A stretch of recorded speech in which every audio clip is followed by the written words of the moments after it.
এর সূত্রটা কি দাঁড়াচ্ছে বলতো? রেজিস্টার ড্রেন টু সোর্স সমান সমান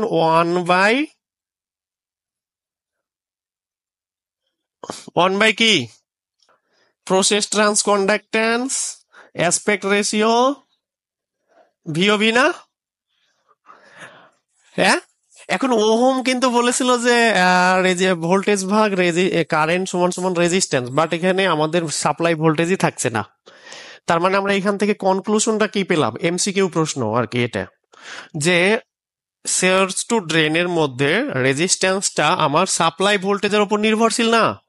এটা কি নির্ভরশীল সাপ্লাই ভোল্টেজের উপর? দেখো, সোর্স টু ড্রেনের মধ্যে যে রেজিস্ট্যান্সটা, এটা ওয়ান অ্যান্ড অনলি কার এর ইন্টারনাল প্রপার্টিজের উপর নির্ভরশীল এবং ড্রেন গেট ভোল্টেজের উপর নির্ভরশীল।